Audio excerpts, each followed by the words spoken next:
Chapter 14.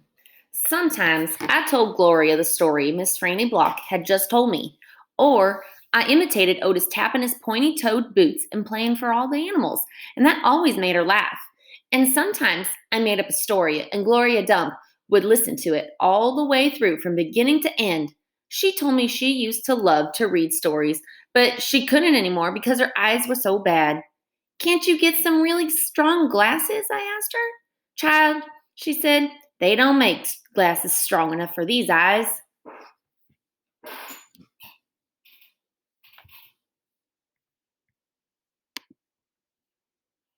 One day, when the storytelling was done, I decided to tell Gloria that Otis was a criminal.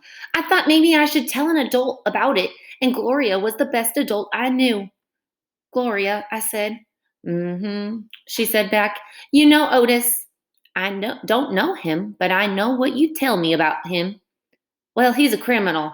He's been in jail. Do you think I should be afraid of him? What for?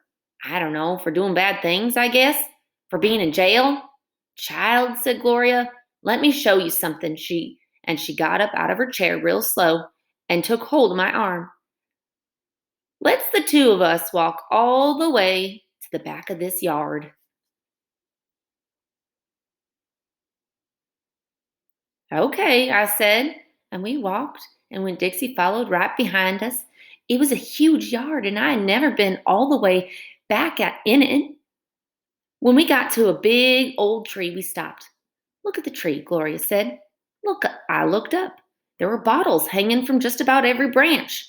There were whiskey bottles and beer bottles and wine bottles, all tied on with string, and some of them were clanking against each other and making a spooky kind of noise. Me and Winn-Dixie stood and stared at the tree, and the hair on the top of his head rose up a little bit, and he growled deep in his throat. Gloria Dump pointed her cane at the tree. What do you think about this tree? I said, I don't know. Why are all those bottles on it?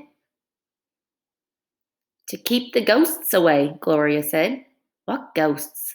The ghosts of all the things I'd done wrong. I looked at all the bottles on the tree.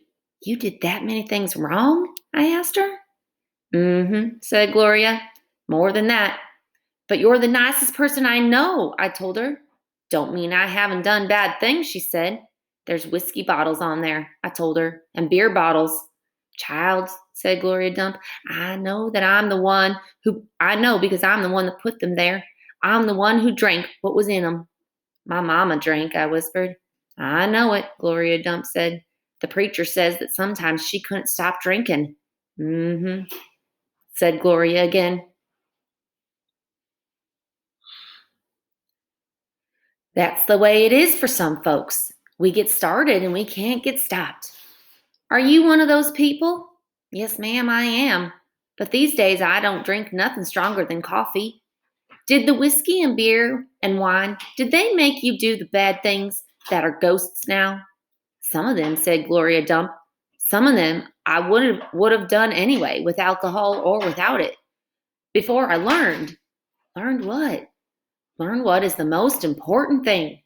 What's that? I asked her. It's different for everyone, she said. You find out on your own, but in the meantime, you got to remember you can't always judge people by the things they've done. You got to judge them by what they are doing now. You judge Otis by the pretty music he plays and how kind he is to them animals, because that's all you know about him right now, all right? Yes, ma'am, I said. And them Dewberry boys, you try not to judge them too harsh either, all right? All right, I said. All right then, said Gloria Dump. She turned and started walking away. Winn-Dixie nudged me with his wet nose and wagged his tail when he saw I wasn't going. He trotted after Gloria. I stayed where I was and studied the tree. I wondered if my mama, wherever she was, had a tree full of bottles, and I wondered if I was a ghost to her, the same way she sometimes seemed like a ghost to me.